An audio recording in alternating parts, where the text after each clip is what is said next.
You, Hey, thanks, Samuel. yeah, I'm glad Samuel's here. And Samuel, for your sake, let's see, on my screen down in the bottom corners are Jennifer and Steph. They're from Alberta, but everybody else is straight north of you in British Columbia. And so, we have a common geographic history going back to the 1800s when the Oregon Territory was sold by the British government. Actually, the Hudson Bay, they actually had no right to sell it, but they did. Uh, and they sold the Oregon Territory to the States and then fixed the border at the 49th parallel. So Governor Douglas, who was in Victoria and moved from Oregon up to Vancouver Island, and that became the capital. Well, that actually was the Hudson Bay Company, and then later he became the governor of British Columbia, which was a colony. So our history only goes back 150 years or so, and we have a very common boundary. Most of British Columbia could have easily been part of the States if they didn't figure that border dispute out then. Actually, the border would have been up around where Jeff is. So we would have all been in the States too. But anyway, Samuel, we're welcoming you here. And I thought you had an excellent thing to say a few weeks ago. Samuel is the base director in Salem, Oregon. And I'm not quite sure how many base directors you've had, maybe over 35, 40 years of history there, but Samuel's the latest. And he certainly has fit well into the Western area, as he's moderated at several of our meetings and several of our conferences. And so he's taken a very active part in our geographic area. So Samuel, welcome. We'd love to just to have the freedom to share in the spirit whatever you need to share, and we'd love to listen. And as Graham said, use the chat. And when he's finished, you've got lots of opportunity to ask questions. So go ahead, Samuel. Yeah, well, thank you so much. Can you all hear me all right? Yeah. Aside from the German accent, everything is okay. What an honor to be with you. I've not spent much time in Canada, but those that I know from Canada, I've gotten to know the culture a bit and have grown so fond of the difference that you bring, and to the region and the YWAM values and how you look at it. I mean, it is quite different than on this side of the border, and I'm looking forward to always to meet especially the smaller operation locations from Canada when we gather. And I know the small upblocks, it's always difficult to attend these larger gatherings, but it's so rich to hear what you're all involved in and what's happening. That's just neighborhood, really, or it's a city type outreach. Leading YWAM Salem for the last 7 years has given me the opportunity to meet a lot of the leaders of larger training locations around the world, and that's been incredibly rich. But my first year in YWAM was spent in a very small upblock, 10 staff or less. I think at that point we were about 7 staff. We were ministering to Muslim immigrants in Germany. And you have all the different tensions that you have in a low income, majority immigrant, ethnically super diverse type context. And then I came here to Salem, and it's quite different. I think in a time like this, it would be a mistake to not reflect on what's happening in our nation as far as racism and the ethnic tensions we feel. And I think I'm friends with probably about half of the colored people we have in our city, and I'm not friends with that many, and it was quite it's quite challenging, and I hope we use the murder of George Floyd as an opportunity to see a different future. Um, but I mentioned this in part because the context I came out of in Germany was really neighborhood outreach. It was really small communities running kids ministries. And then through that, we visited every child that came to our kids program in their home every week. And then through that, of course, we were involved in their families and helped them move and get set up and welcome new migrants. And I'm a firm believer that if these large training locations, just like mine, and I think we need them, I think we need them more, I think we need them larger, I think we need to train and send more missionaries and really change and bring hope to our youth. But if we don't have an impact in our neighborhoods and our cities, then I'm wondering if we fulfill the mandate that we have. And I know many of you are doing that so well. And so it's really just an honor to be with you all. Yeah, just something else. I have 3 kids. That's why I'm sitting outside. My youngest is 10 weeks old. Then I have a 2.5-year-old and a 7-year-old. And we successfully survived the last couple of months of trying to do homeschool. And, Paul asked me, how am I doing? Yeah, I'm, or maybe Bobby asked, I don't know, but I'm doing okay. I don't think we can really expect for all of us to thrive at this time. I think really we're looking at what's God doing and how do we carry that into the next season. But to say that we're all just thriving, I don't know, maybe you got to figure it out. If you do, write a book. But I don't, and that's a lot of what my reflections come out of, is really a place of brokenness before the Lord, and seeing my staff. Some of them are thriving. We're doing incredible things, like our refugee ministry that we have here locally. Of course, they went Zoom based. Almost all of the refugees lost their jobs, and so we're processing with them. They almost immediately transitioned into mask making. So we've made hundreds of masks, probably 400 plus masks by now, that first went to the refugee community, then to our free clinic, then to our staff. And so we continue to try to be relevant in this need in the city. I'm sure you as well.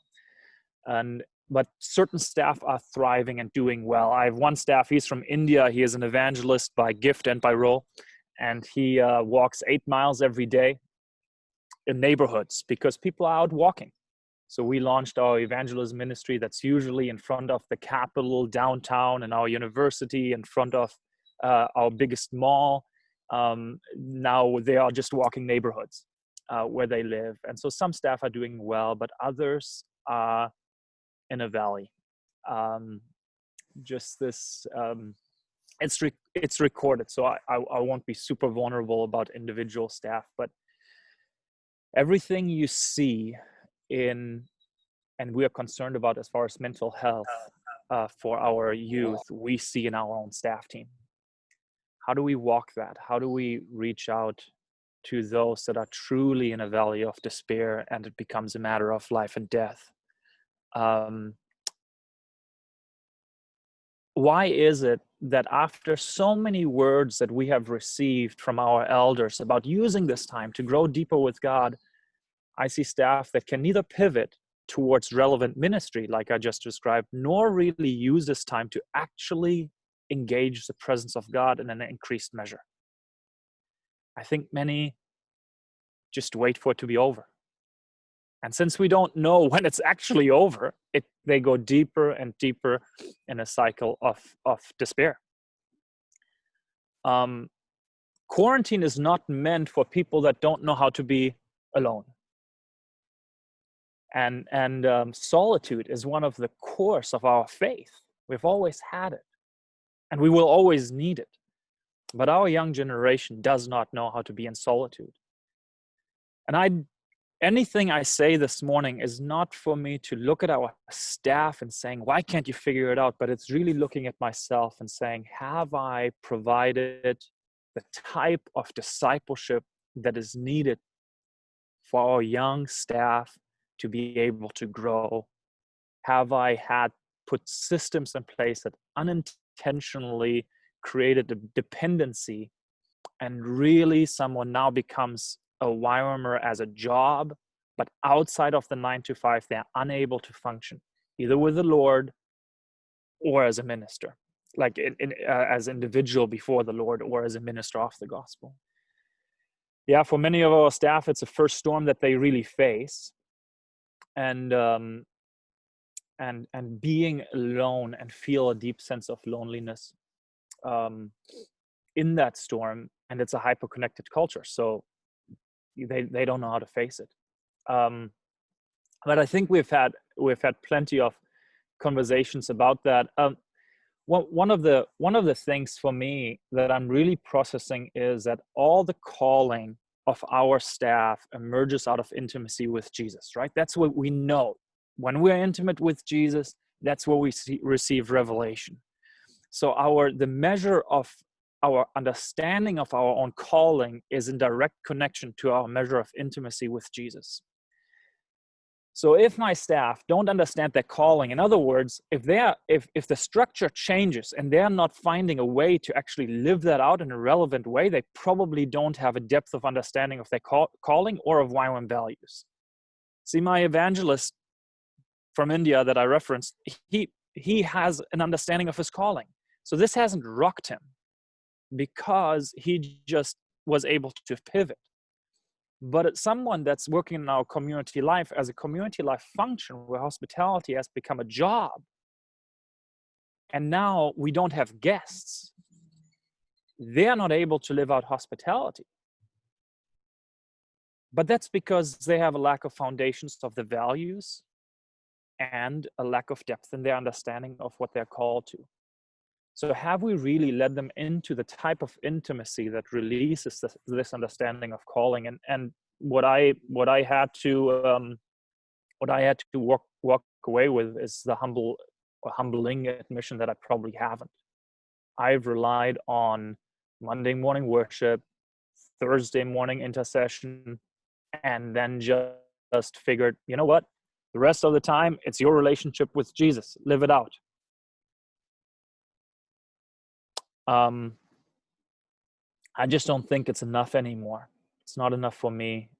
We've processed over the last weeks, even after we had the Zoom call with the region that I was able to share at. What does it look like to really engage people through the spiritual pathway concept that some of you might be familiar with? Whether it's the people that relate more to Jesus and get into the intimacy with Jesus through nature or through activism or through solitude or silence or contemplative or study and those kind of things. And so we have created now a way for each pathway, and we're going to use work hours, which I'll speak to in a minute, but to start to engage people with that, to just allow them to learn and express themselves, because you can teach it, but every now and then we have a moment and something comes alive in us. And we got to foster that. And I think our staff have done very well in functioning in a certain system. Once that system is gone, they are no longer functioning well. What does that teach about our holistic discipleship, right? So those are just a couple of thoughts. Let me flesh out two areas maybe that I a little bit more. Let's say a staff had a moment of intimacy with Jesus where they sensed their call. We know as leaders that doesn't automatically mean that they're ready to walk that call out, right? So how do we honor the word of the Lord and releasing this young person, but we still teach them what a fruitful life looks like? We understand that calling emerges over time, right? That calling, conduct, and character are closely mixed. So how do we teach our young generation principles like self-control? If you look at our social media today, you know they don't have it. How do we how do we teach them things like suffering and endurance and patience? When we switch their rhythm every 3 months, right? Do we really teach them what it means to have a call and to set your sight on that and to continue to pursue that through all seasons? If every 3 months they're doing something vastly different. And I don't know how that applies to your uplock, but that's the case here for most of my staff. How do we teach an entrepreneurial, apostolic generation? Because I think that's what we really have. How do we teach them that how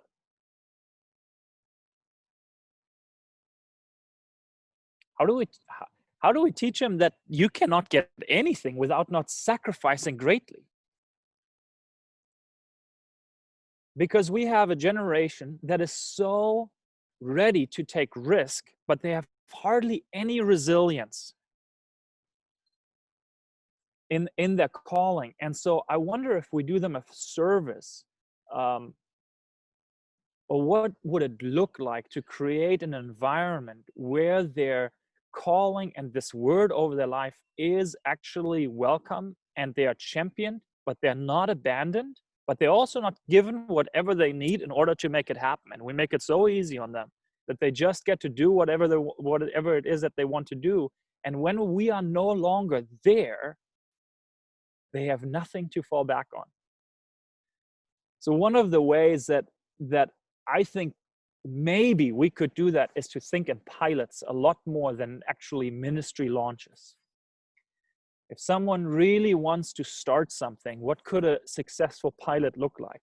Pilots are easy to adjust. They are short in time. They're not everything. So it tests faithfulness. They tend to be not viewed as critical by the community. I think that crushes a lot of our young leaders. They want to start something and then they do it and it's not well received because we are asking them to implement it on this high of a scale. So it's judged by large amount of people. And I think this is not just for us as a ministry, but I think we need to consider that as a region. What does it look like to launch someone into a new location, into a new city? And what we are saying is just start the whole thing. The pressure of that and the judgment of the community that comes on that person is so harsh often that I do not know what young leader can withstand that. I'm the 5th leader of YWAM Salem. We have been in operation for about 42 years. So, and I feel that. I started leading the campus when I was 26. And I have had a better foundation and am surrounded by more elders than any other YWAM leader I know. I cannot imagine the type of pressure that it is to start a new ministry location, being alone and having to do it and represent YWAM to an entire city.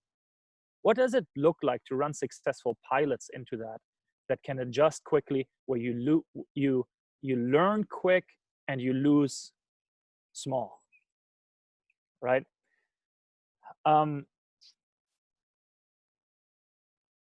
So 2 other examples. I think I said before on the other Zoom call, I said, I don't think it matters as much what we preach from the pulpit or what we say in our staff meeting. If we treat YWAM like a job, then the structure that we have them in every single day is speaking much louder than what we say in our words on a staff meeting that YWAM is a calling.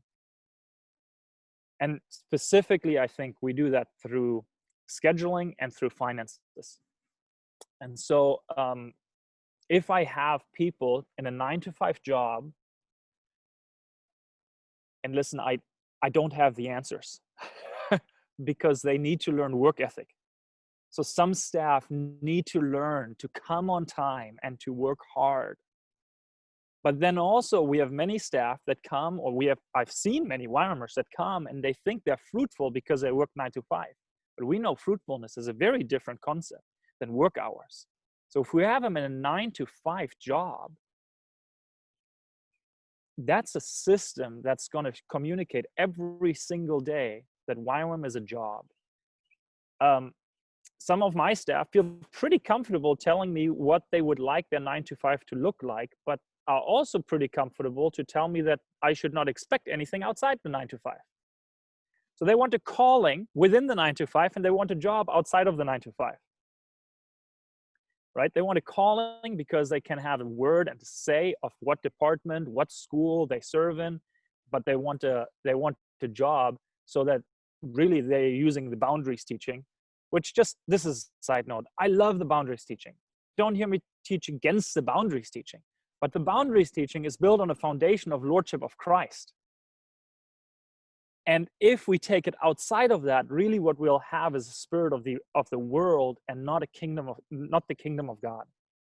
When God speaks, we obey, and it doesn't matter if it's Monday afternoon at 3 or if it's a Saturday or a Sunday. We're called to serve.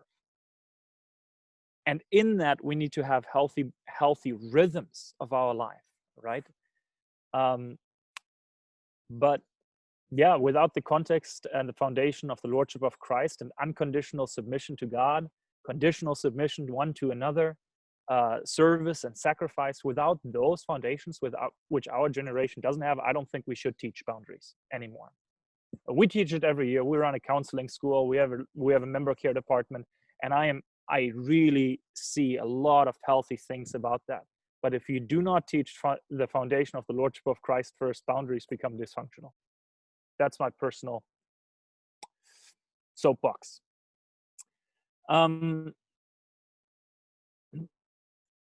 So, and finances is the other.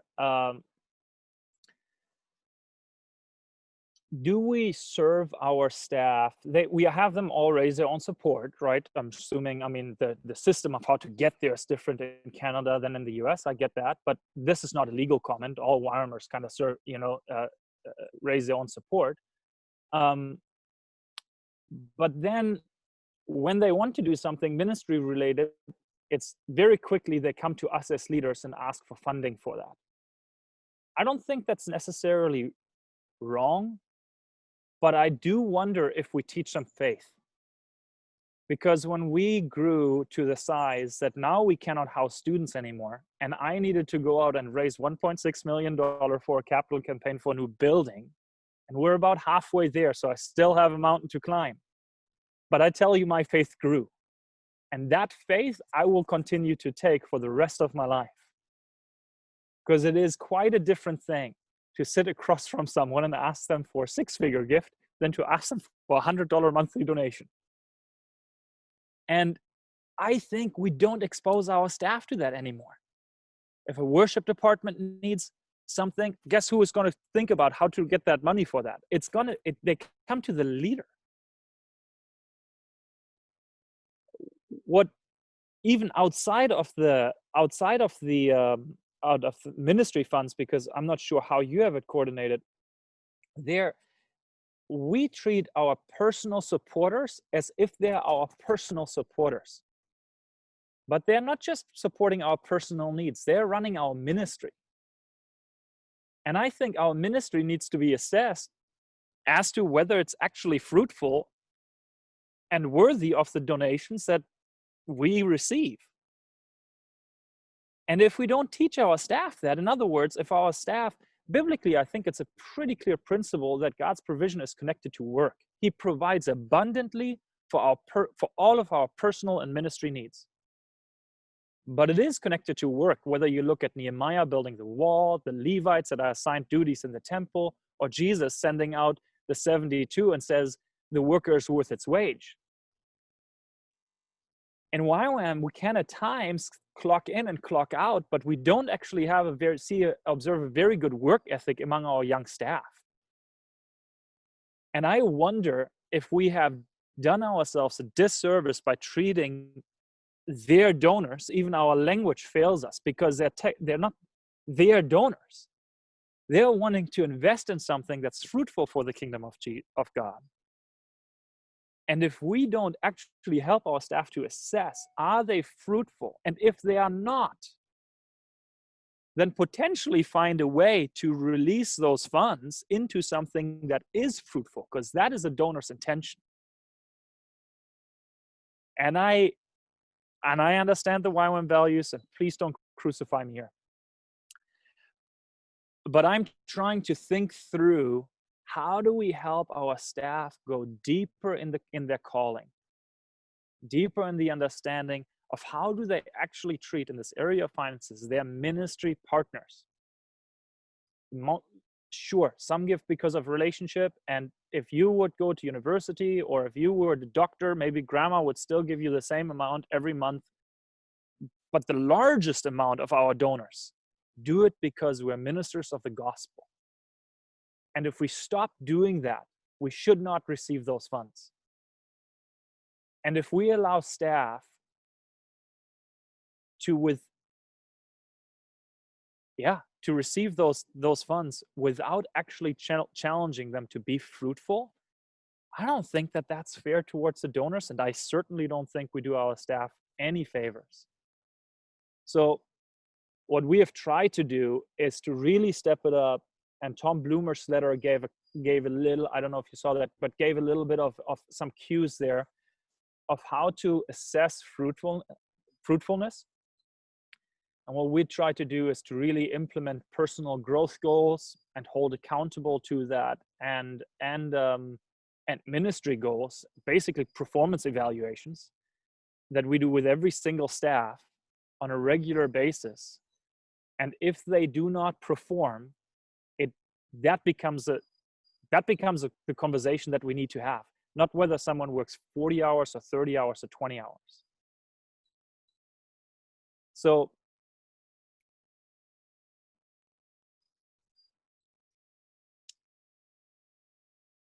each time God is providing, our faith grows, right? Each time God provides for us, our faith grows.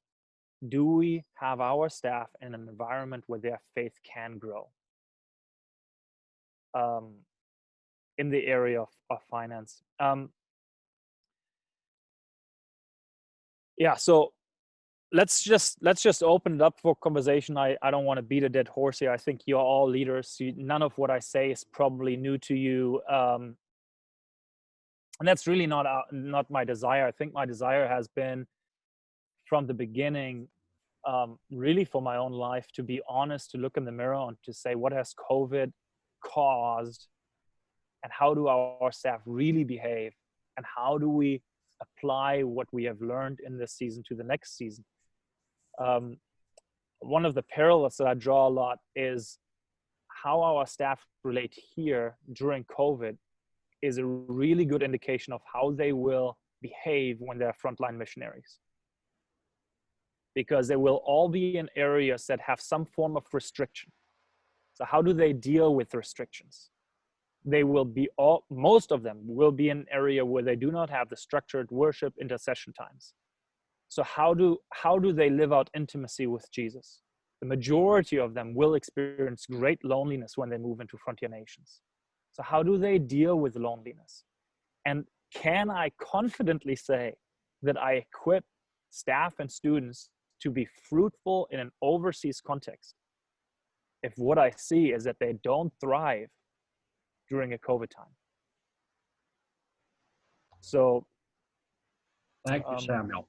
That's very challenging, very stimulating. But one question Jennifer from Turner Valley has posed, and she asked if you've actually done some pilots. Have you got some pilot projects where you've seen that work? Yeah, so I do everything in pilots now. I have a leadership coach. I've had him because I 3 years ago kind of hit a wall.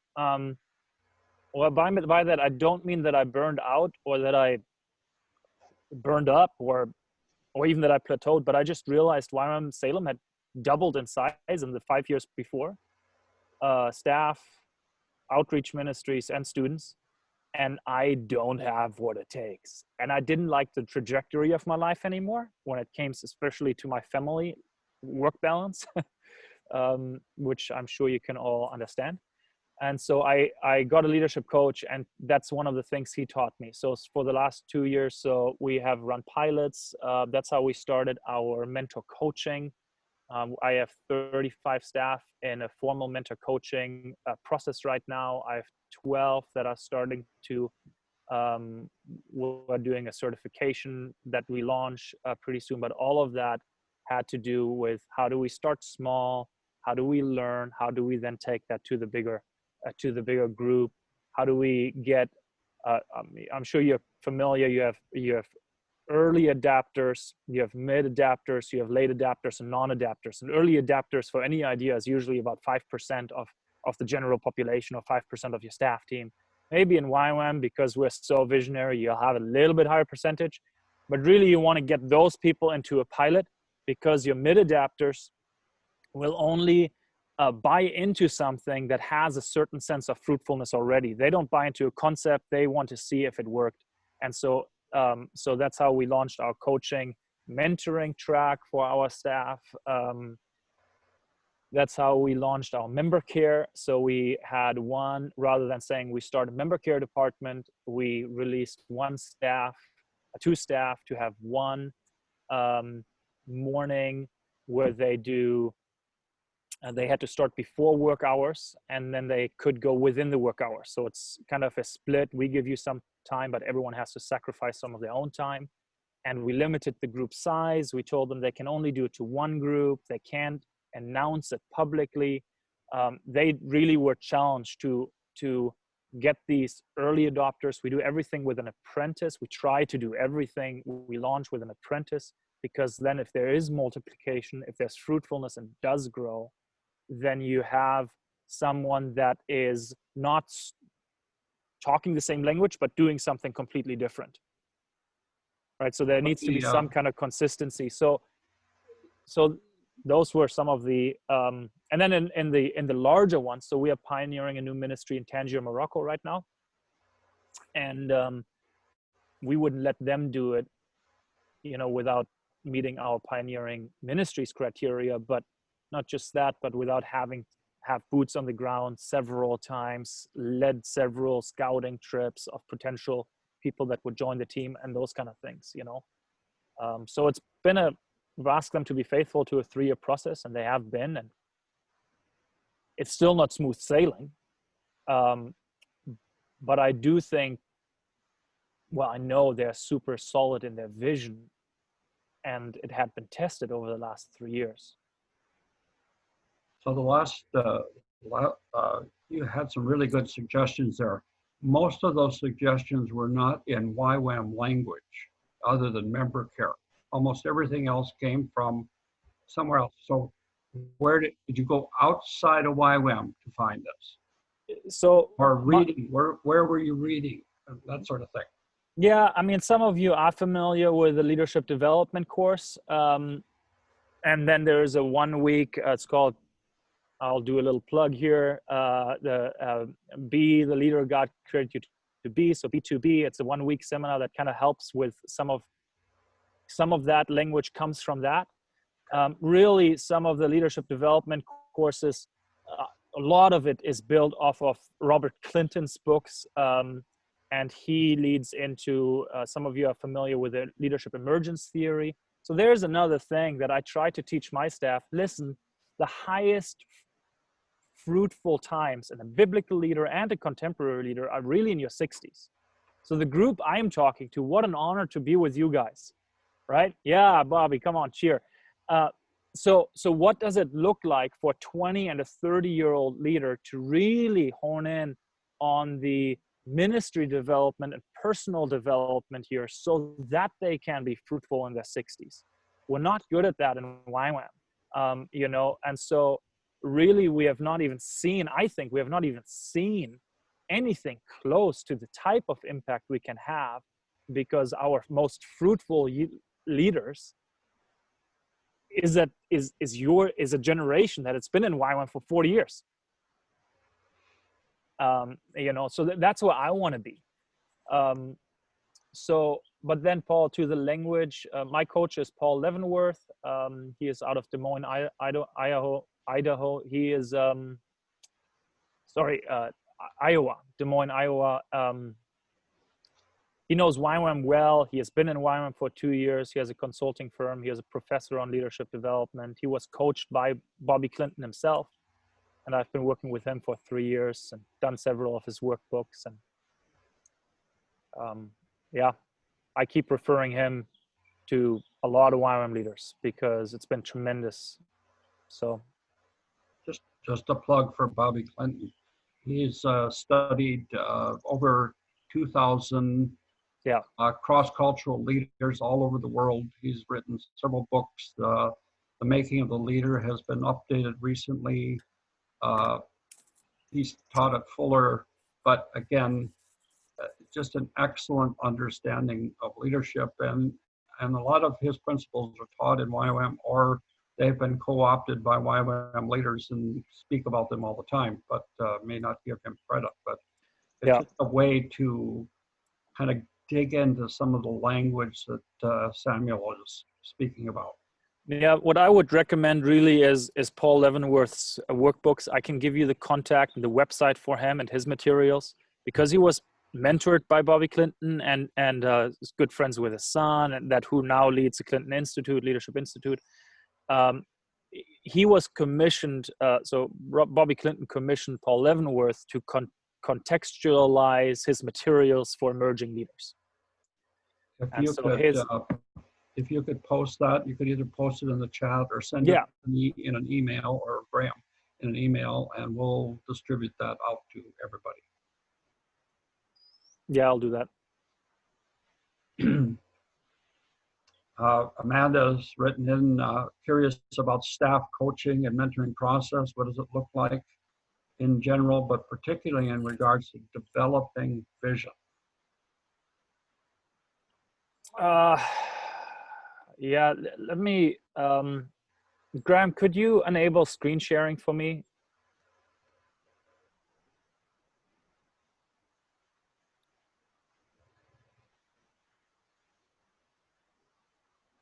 Let me see. Just hold on, I'm working on it. Good. So, yeah, I mean, I think I've been myself processing. Do we say that we help people find their calling? Do we really? Are we really satisfied with them plugging our holes more so than we are challenging ourselves to find their unique niche, whether it would be in YWAM or the Spheres or a different organization? So we have tried a couple of things. Let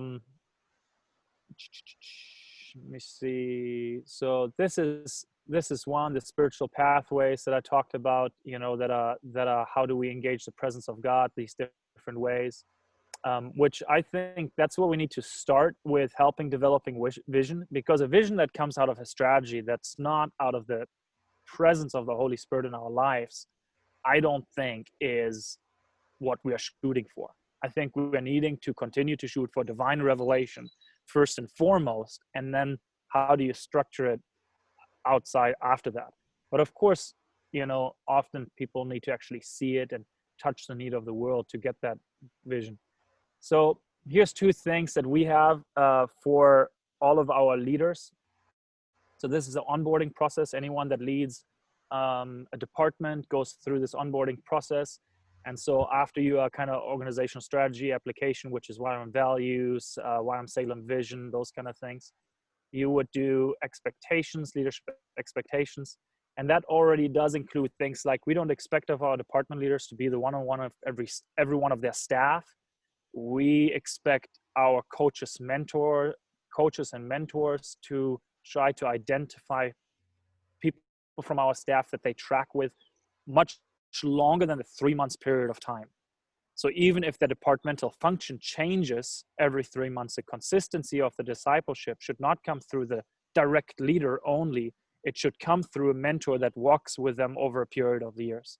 So that's a big piece of vision development, because you're trying to develop a vision as a young YWAM staff, and every 3 months your housing changes, your job role changes, the people you work with changes. How can you develop a vision? And so I think often people leave frustrated, and then 3 years down the road, having left YWAM, they don't even think of that vision anymore. But we haven't given them an environment where they can actually develop it. But then the personal effectiveness development has a lot to do with it. And then feedback and follow-up commitment, which has to do with how do you actually assess fruitfulness as a leader in your own life, in your own ministry, because how fruitfulness for DTS is very different than fruitfulness for community life, right? Or hospitality, or whatever you use. So this is for our leaders, to have them get a deeper understanding for their own life and ministry, which then helps them talk through potential vision that emerges in the group or their area of influence. But then this is a review center, so every one of our staff does this, where we go about why do we review, how do we review. We review every staff every 6 months, every leader. Leaders get reviewed bottom up and top down. So every one of my leaders gets reviewed by their direct leader, so me or someone else. But then there's also one of their staff fills out a review form on how that leader actually does on a day-to-day basis. And then we review the departments and YWAM Salem overall. And so this may not be the best answer or what you're looking for, but this is and staff do a self-evaluation. In those times, a lot of the questions you're asking, like, what's your vision? Are you serving in the highest area of contribution of YWAM Salem? Where would you like to be 6 months from now? And what are your goals towards that? This is what we have done with our departments for the last 3 or 4 years. But now we do it with our individuals for the last about year. And they are held accountable to that. So even if the direct leader changes, that last review is pulled out and said, you said that you work towards these goals, where are you at? And if you haven't accomplished them, honestly, why? Now, all of that, hopefully, and I believe, is out of a heart of development and very grace-filled evaluations, right? It's not, why didn't you do what you said you would do? But hopefully it's, what tools and resources are you lacking? Most likely you didn't accomplish your goals because you had a lack of training. You had a lack of accountability. You had a lack of resources. You had... See, I think you're highlighting some really important issues, because it isn't just about having vision, as you said. Every one of us has freedom in the spirit to have as much vision as you could possibly contain in a whole lifetime. However, what separates a vision from a good idea?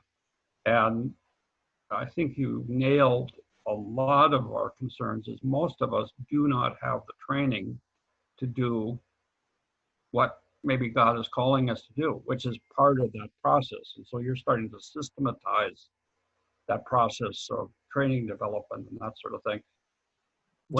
Just one caveat. I read recently, just this morning I was on the phone call about this stimulus package in the US.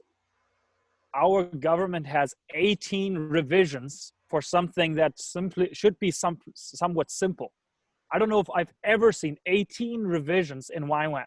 I think we need to see that. So we're about 1 year in, and our review and assessment process needs to get evaluated, adjusted, and continue to move forward, right? So please don't look at what we're doing and saying, somehow we got it figured out. We are far away from that. Yeah. But we got to do something. And this is our best stab at it right now, you know? That's a good point. I just sort of on a personal note, working on a research degree right now, and just finished a colloquium, and I think I'm going to throw out 60 pages of what I've written and start all over. And I mean, that's kind of the reality of what you have to do. It's not about having the idea and instantly it will come into action. Sometimes you just have to revise and change and listen. As you read through the scriptures, that is the way Jesus worked, and that is the way the early church worked. It was like that. It's right there, and read through acts and you'll just see revision after revision after revision of plans. Yeah. Yeah. Anyone else? Haven't got any other chat questions, but anyone else got something that you'd like to ask Samuel? He's here. We've got him on the hook. We want to see him pivot a little bit. You got something that you would like to ask him? I just had a comment I wanted to make. Samuel, I really appreciate and resonate with what you were sharing. And I hope I can like encourage you somewhat. Like, I hear what you're saying about how like COVID time has like exposed this. But I'm not convinced that this is like because of COVID that this is happening, because right. I experienced almost exactly what you're describing with your staff, like 9 months ago. Right. When I transitioned from one YWAM location that I was working at, which was a bigger YWAM location with structure and staff, member care, and all those things. And then I joined a pioneering team, and there was like less than 10 of us, and there was like absence of structure. And I was like, how does this work? Like I totally lacked that understanding of my calling that you're describing enough to implement it in a creative and entrepreneurial way in like kind of that vacuum without the structure. And I think that is more indicative of like kind of a pervasive issue with like how we're doing discipleship in YWAM in general. I don't think this is definitely not a Salem thing. This is definitely not a COVID thing. And even more than like you described how like this is training for people going to like into the mission field as frontline missionaries. And I think that's absolutely right. It's also, as you're experiencing, it's manifesting in how staff are, they're like taking on their responsibilities in a base. But one thing that really is close to my heart is this. I think this has been an issue for a long time with YWAM alumni who've gone home. Yes. And this is something that they've been dealing with for a long time, but then, they don't have that structure, and they just like, if they don't have that training and that discipleship that you've been talking about, and we're sending them home completely unequipped to face the frontline mission field of their home. I think that this is like I don't know, it's a bit of a reckoning in my estimation of how we're doing discipleship and mentoring. And I just really appreciate this message. This is so spot on. I resonate with this. I think that it speaks to me, and I think this is important for how we're doing leadership and for young leaders. So yeah, I really appreciate this. Thank you, Samuel. Yeah, thank you so much, Kai. Yeah, I think you're absolutely right. It's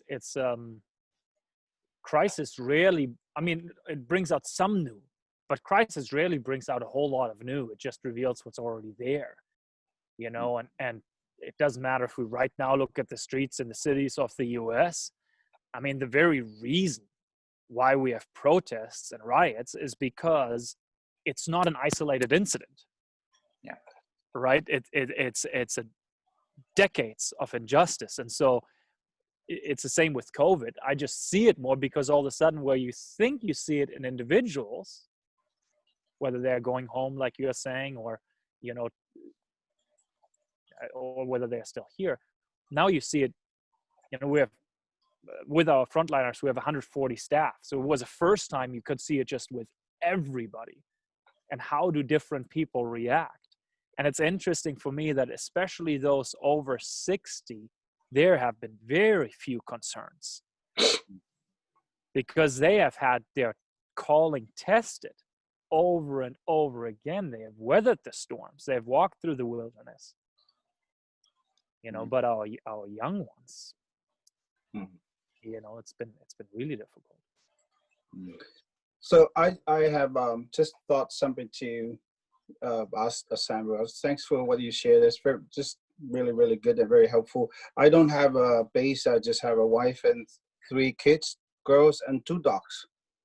So that's our base here in the community here. So, but I was curious. I just really want to, like you were talking about the review of staff. I'm just wondering how the process, if there in the cultural aspect of a staff, or considered through the process, how that been put in place in terms of review and reassessment of a individual. I don't know, maybe your staffs are multicultural, people in there, how that play into the whole process. I know for Pacific Islanders came to Canada, struggle for a lot of time because the way of processing not always being in a Western mindset. So yeah, I just was very interesting about that. Just hear a guy too was mentioned about transitions to where people shine, people came into a different setup, which is also could mean environments are different as well. In just the structures, it's maybe the spiritual dynamic of certain area where there is a struggle, more sort of the spiritual battle.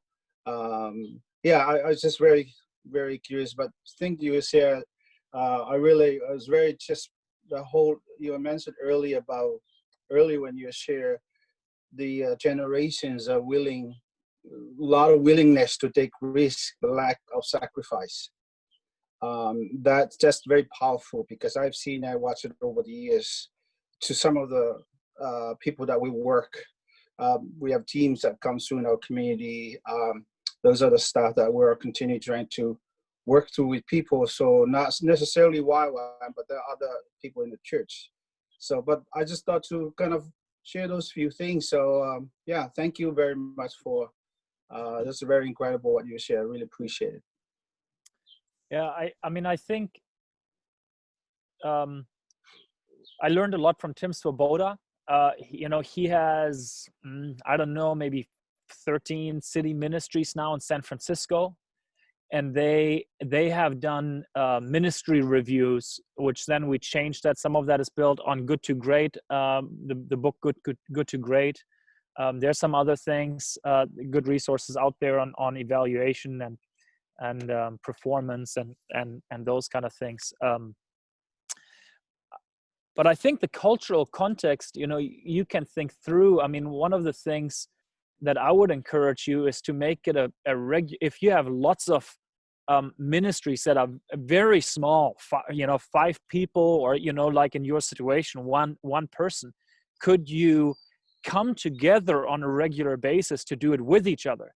So what they do in San Francisco, and one of the things I learned here, it takes way more time than I think as a German. I'm German, right? I don't believe if you don't have numbers, there's no growth. That's my starting place. And I have to learn a lot, and I did learn a lot, from our cultural diversity, and we have many different nations on staff. And so one of the things that I learned is it really is a coming together, a praying for another, and looking at maybe a structure as a guide to help us ask appropriate questions, but then to explore those together in a much more ministerial type of environment than you would think of a business, where you just check a couple of boxes. That's not what I'm talking about. I'm talking about, what would it look like for you to have a half a day, and in that half a day, maybe you get through 2 evaluations, because you hear the pain, you cry with each other, you celebrate the goals accomplished in the last 6 months, and you pray. You get every one of our department reviews. What we start with is prophetic prayer over the ministry and speaking life and what their role is into our community. And it has brought a incredible sense of unity, where before we had little kingdoms. Like our city ministry is here, and then our training department is here, and operations departments are there.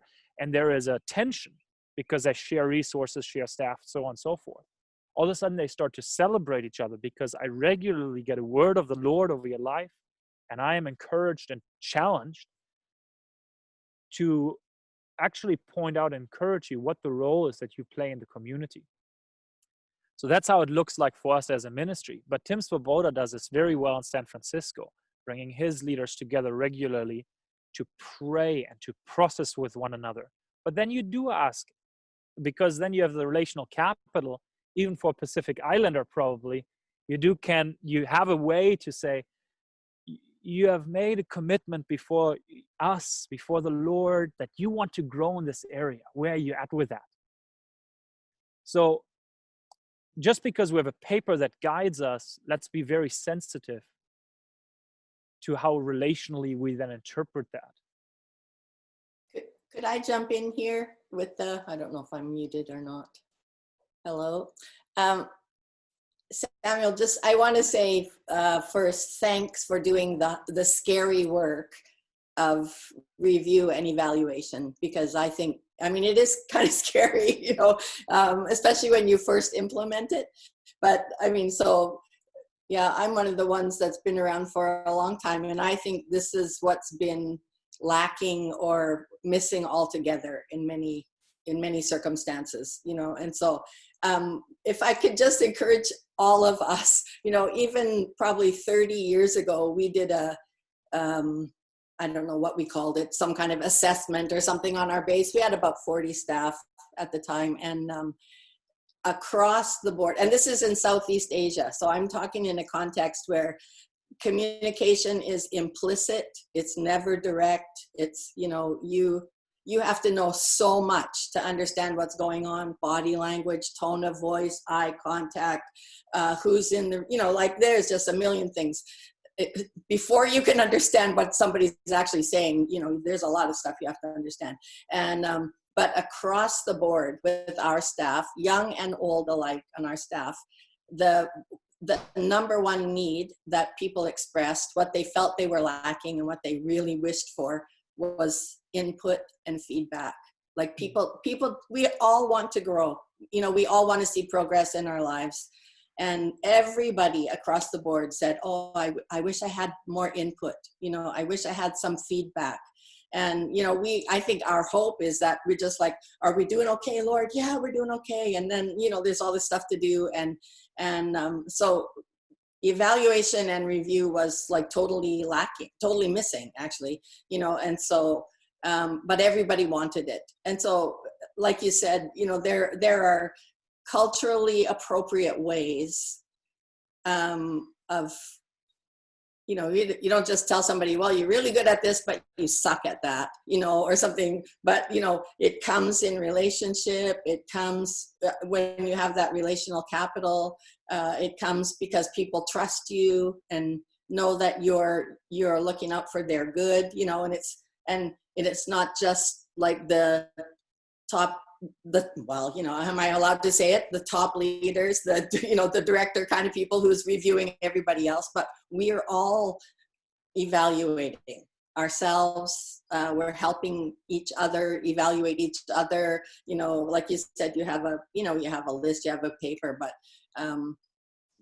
in the context of those relationships, in the strength of those relationships, man, you can do some hard work in evaluating and reviewing and growing together, and not just hoping at the end of the year, I hope something was accomplished, have I grown? I'm not sure, but I was sure busy, or something. But it's, to me, this is a crucial and very, crucial. It's been crucial in my own growth and discipleship, but, and mostly I have to say, I'm so sorry, Lord, and sorry to the people that I led, that I wasn't better at this, giving input, giving feedback, and, inviting evaluation so we could all grow up together. So maybe you're just on the road, and you'll figure it out, but I just want to say good for you, Samuel. And, it's good for all of us. Yeah.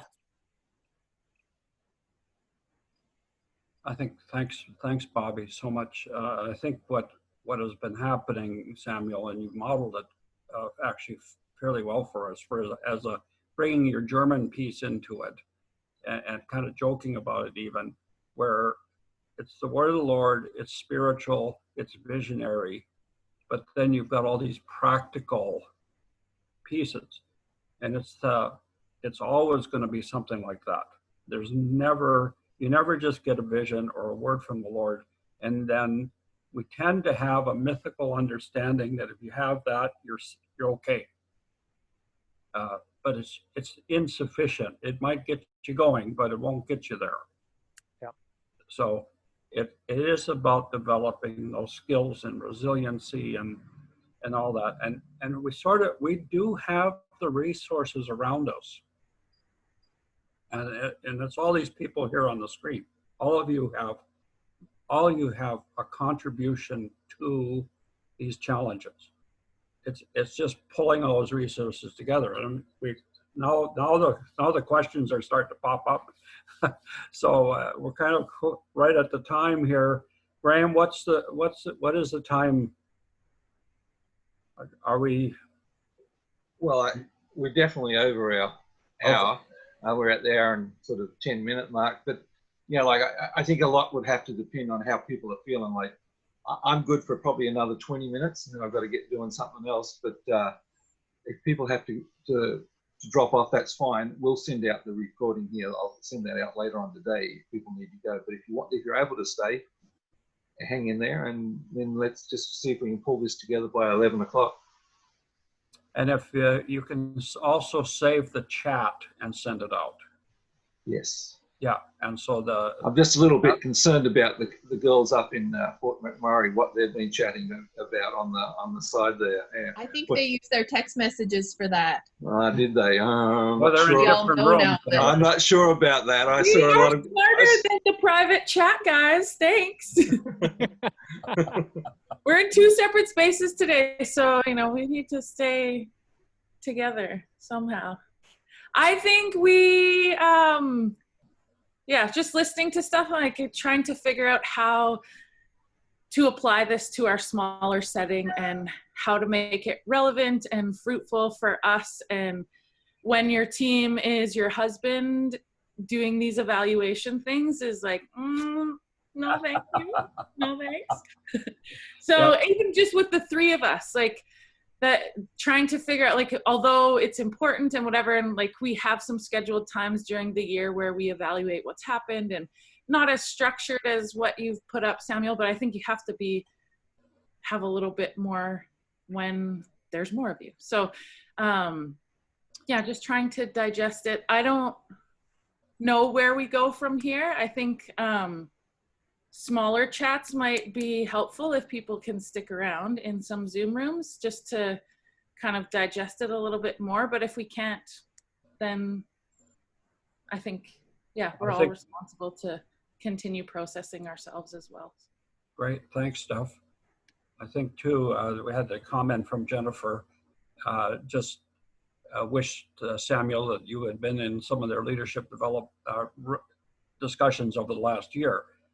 See, I think what is going on throughout the mission in our change of structure is, in some ways, all of us could feel orphaned by the structural changes, or you can reach out beyond your teams and find within our structure resources to do this. And if we can't find it in YWAM, there's plenty of stuff outside of YWAM, and there's plenty of stuff even in the secular world that you can sort of baptize with the Holy Spirit and bring it into YWAM.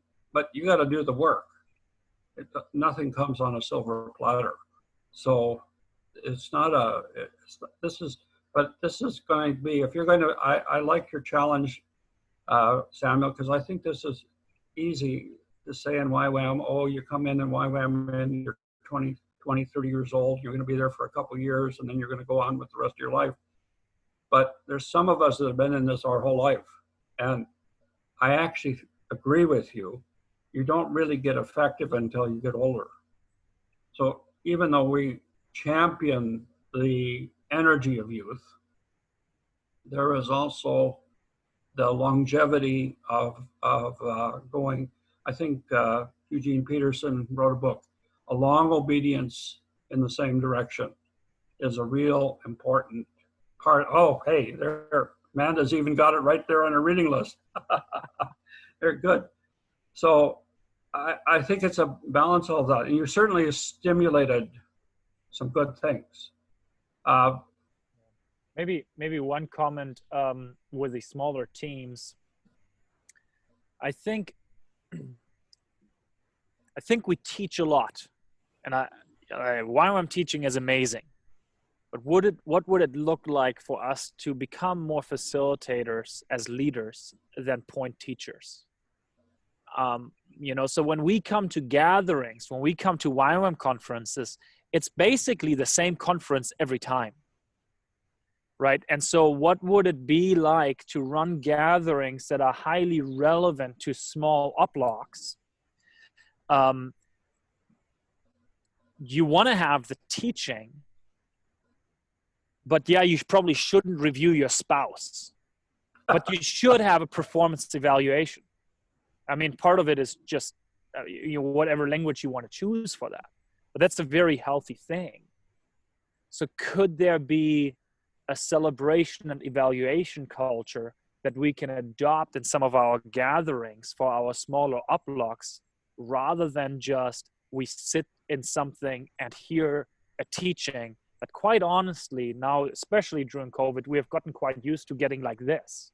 Like, these are things that can be recorded and meetings can be prepped with that kind of thing, so that we would use a majority of our time for the hard work that happens in small groups, and talking and processing and taking it apart and saying, what does it actually mean for me?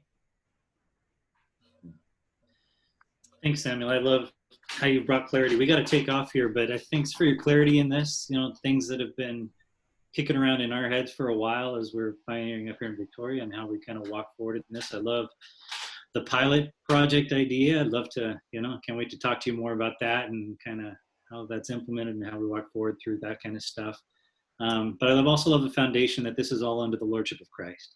It all is. You know, if we don't have that, you know, we're here to create disciples of Jesus Christ, not disciples of youth with a mission, right? So this is a beautiful thing. I love your clarity, love your heart, love your humility through it, and your experience. So yeah, we got ahead, but bless you all. Love you. Thanks, Samuel. Great to see you guys. I'm putting up my hand. Yeah, okay.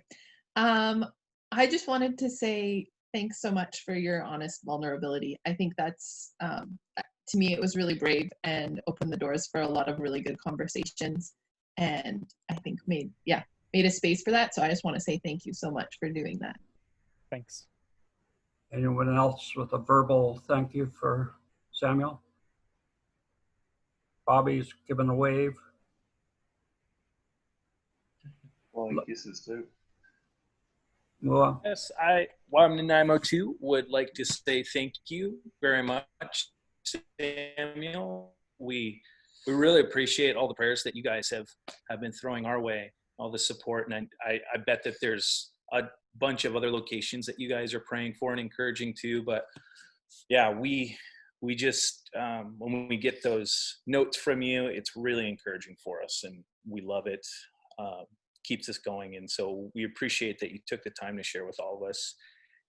We actually have to go because we have a conversation about housing that we're going to have together, and this was I think this was just a good primer for setting that discussion up that we're going to have with people as they start returning this month. So thank you. Yeah, thank you so much. Keep sending your requests, and we'd love to pray for you. Awesome. Thanks, Levi.